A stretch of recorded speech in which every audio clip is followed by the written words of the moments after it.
No! Dude, strange fandoms, man. Come on. Alright, mine is about Guinea. It's Dear Diary. Oh, it was Dear Diary, no, Tom's Diary or Confessions. I don't get it. Dear Diary, I know I shouldn't have, but Moaning Myrtle made it sound so simple. When the opportunity presented itself, I couldn't resist. I fell asleep in the common room. At first I thought it was my imagination, but I've heard stories of his cloak. And the moment the portal door swung open, I knew. Shock made me pause, and I gave him a second before scurrying after him. He must have thought he was alone because he whistled all the way to the prefix bathroom. I wish I had turned back, but I was so close. I pushed the bathroom door open just as he disrobed, only to find it was not Harry Potter. Instead, I came face to face with the new Ronald Weasley. Wow. Next! I go third. Yeah, mine really sucks. Okay. This was found in the common room by the house elves one morning, January 12, 1984. It's an agenda. It's cold. Again. The snow will be up to my head if I go outside. That damn rat can just screw himself today. Agenda, 6 a.m. Wake up. Purr loudly and stick my face in Hermione's until she gets up. Steal her place in bed. 7. Breakfast at House Hills. Wash. 8. Crawl out on Hermione's new sweater and get cat hair on it. Take a nap meanwhile. 9. Wash. Booty call with Mrs. Norris. 10. Nap by fire in common room and pretend to wait for Sirius. 11. 2. Head over to, Humpback Witch. Pee on Malfoy's broom on the way. Wash. Cough up hairball on Filch's desk and blame it on Mrs. Norris. Take Tunnel to Hogsmeade for some catnip.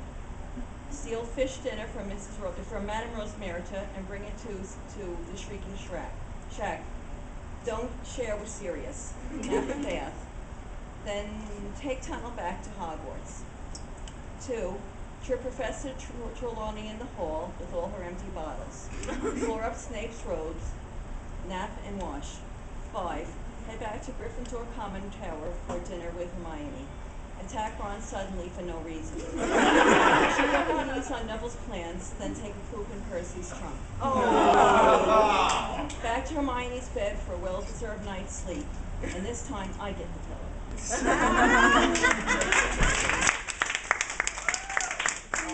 That's a lot. I'm next. Yeah. I thought of a particular thing today. Draco was home for the summer, and I felt that in the events of the previous year, it was appropriate if I had a much-needed father-son talk. My father had one with me when I was his age, and it's time that Draco had one of his own.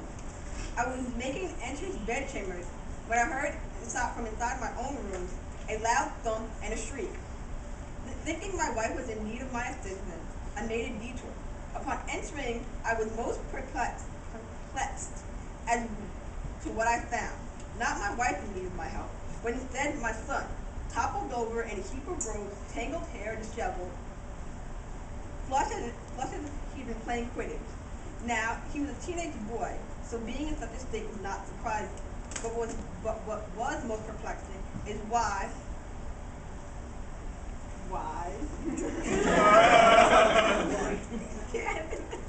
sorry, is why he was indoors and not playing Quidditch. One was that he was indoors and not playing Quidditch. 2, there was Suspense. there was no reason for him to be playing Quidditch inside. 2, there was no reason for him not to have pants on under the robes. There was even less reason for the robes that him to be wearing was his mother's. What? No reason at all. And even less of a reason for a poster from which weekly of the Wizarding World's favorite savior to be lying near his feet, crumbled and blocked with white substance. These never met mine as I quickly left my room. I made a note to tell the house elves to completely redecorate my chamber before I obliterated myself. I was only going to warn him away from his arm.